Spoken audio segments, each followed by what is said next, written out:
Hey everyone, so here's the thing. Before we came to the Dominican Republic, we made a lot of research to better understand what are we up against, what to expect, and just overall how things work here in the DR. And despite we seeing many useful tips, it's also true that many of the things we have to learn on our own experience in the last 6 months. So for those who are on the same shoes, those who are planning to visit the Dominican Republic, we prepared a few useful tips that we believe could make this experience much easier and hopefully much better. So with this being said, let's roll that intro and let's jump into the useful tips of visiting the Dominican Republic.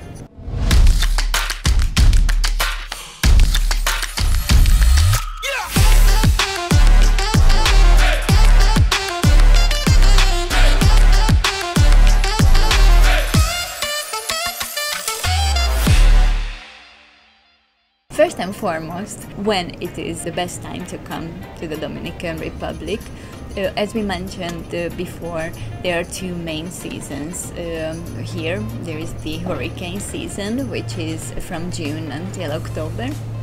It's just not the best part of the year to come here or to the Caribbean in general. But the other part of the year, which runs from October till May, the weather is simply perfect, both day and night. Usually during the day it gets all the way up to 27-28 degrees Celsius, and nighttime is a very pleasant 20-21. And this is like throughout these 6 months. And also the water temperature is perfect, both if you want to splash in the ocean or in the swimming pools. It is not as humid, which is great. And just one quick tip, if you can plan your trip to come in a specific time that the weather is really spot on, based on the last 6 months, we would say that should be March. So it's like, it can be late February, early April, but in the last 6 months, March was the absolutely perfect time to be here. Again, you can't go wrong if you come in November or in January, but still March seems to be the best time to visit.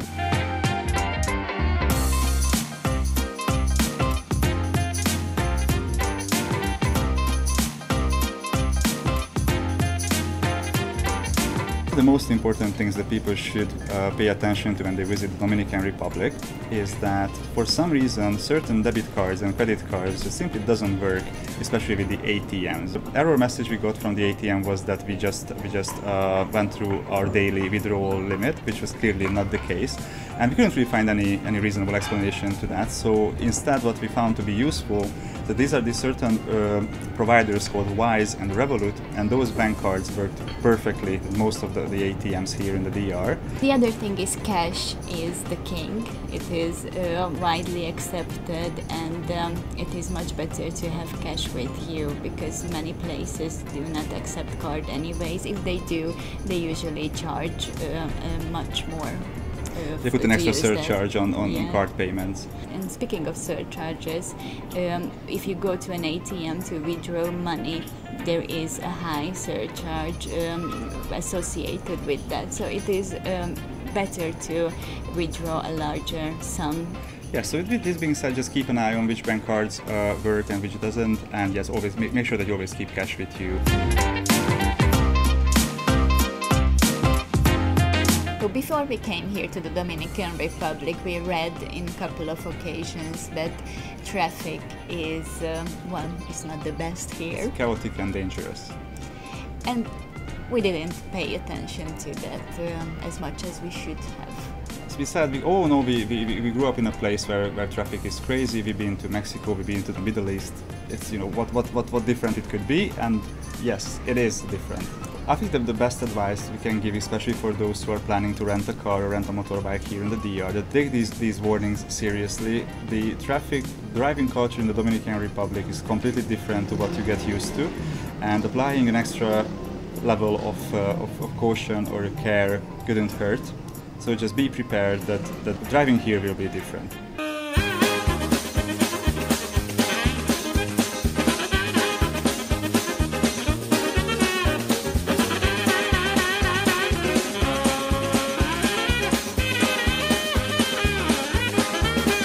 You're talking about traffic. The next useful tip is about Ubers and how Ubers work in the Dominican Republic, because the DR has Ubers, that's true, but there are some differences to what you might get used to. Here's the thing, normally if you just get a ride on Uber, the app gives you the price and that's it.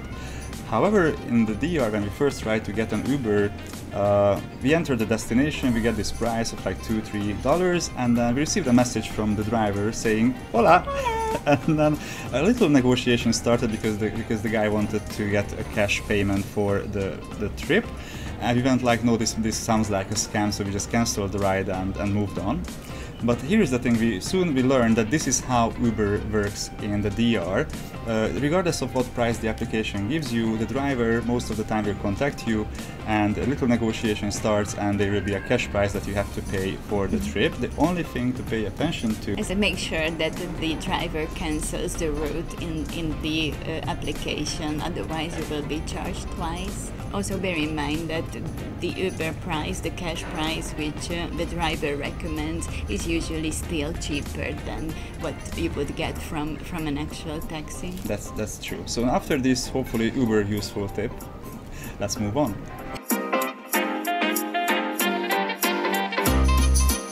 Now that we mentioned something that might feel like a scam but it's not, it's important to talk about other situations that are similar. Obviously, if people are not used to traveling around the world, you develop this kind of sixth sense when you start to feel that something is off, that they might want to slightly rip you off or just, scam you. And one of these situations in the DR could feel like when you go to a restaurant and when you're presented with the bill, you see all these surcharges at the end of the bill that may add up to like 30%, which is quite a lot. And what we realized and what we learned here in the DR, that these taxes are not scams. They're nothing to be, suspicious about. This is just the way how things work here in the DR. Taxes are actually that high, and they are the 18% IDBIS, yes, which is the VAT. And also a 10% service charge. Which is again adds up to 30%. That can mean quite a lot compared to the total of the bill. Some restaurants do state it on their menu that these taxes are included in their prices, some others don't, so just keep an eye on to make sure that you're on the safe side of things.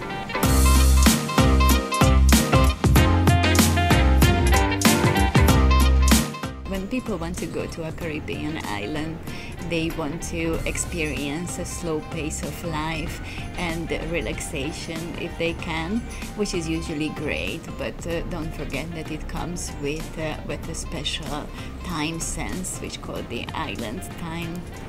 Which is great, which we really enjoy and love. But there are situations when you need to adjust and need to adopt this way of life. Dominicans really have a very unique way of handling time and punctuality. And a good example to this is when you want to go to any kind of shop and you see the opening hours on the door. Now, 95% of the times it's just a guideline. It's merely a suggestion. Yeah. They usually never open on time or on those times that are written on the wall. Or also, we've been to a carnival a couple of weeks ago, and it was kind of funny because we got there. They said it's going to start at 3 p.m. So we got there at 2:30 just to make sure we got the right spot, we can see everything. So we got there and hours just went by, and we asked other people. Nothing happened, nothing started. The stage wasn't even ready yet. So we started asking other people what's going on, and they just told us, hey, that's fine, they're gonna start at some point. So we see this single guy with his single screwdriver trying to put the stage together, and he finished, but the whole party started around 6 p.m., like 3 hours after the scheduled time.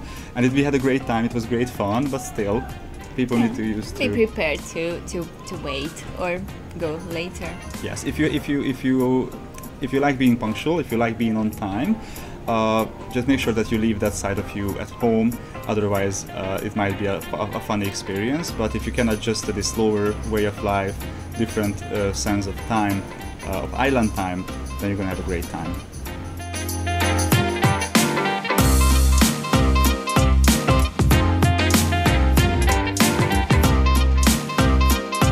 I think the next useful tip we can give is something that we was absolutely unprepared for. We came to the DR, we noticed that things are loud. The way the life in the Dominican Republic is loud. People are loud when they talk, they're loud when they drive, they're loud when they party all the time, they listen to loud music. In fact, we tried to record this video earlier this morning in a place, but we just couldn't because all the people around us was shouting and having fun, which is great, which is, again, this is part of their culture and part of the Caribbean vibe. But yeah, it is usually a great experience, except like when you want to have a good night's sleep.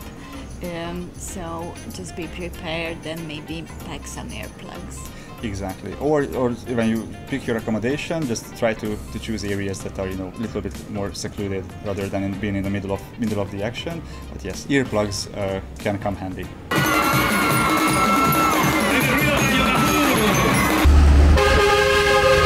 Like in many other countries, tap water is not potable here in the Dominican Republic, so pay attention when you want to cook something or wash your fruits or just drink. Yes, and obviously most people don't want to spend most of their holiday locked into the bathroom, so this might sound trivial, but it's still something that you should pay attention to and make sure that you don't even, you know, accidentally drink a sip or two.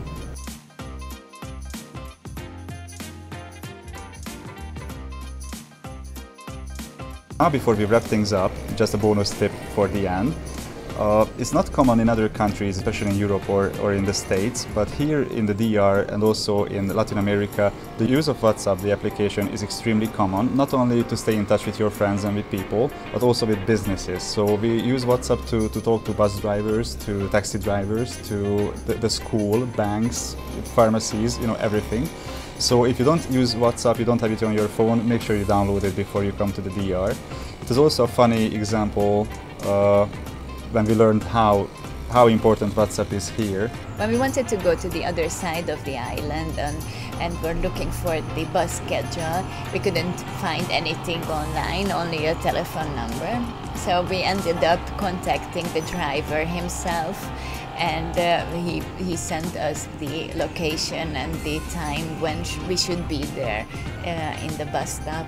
He came half an hour later than the time that he sent us on WhatsApp, but again, this is part of the game in the Dominican Republic.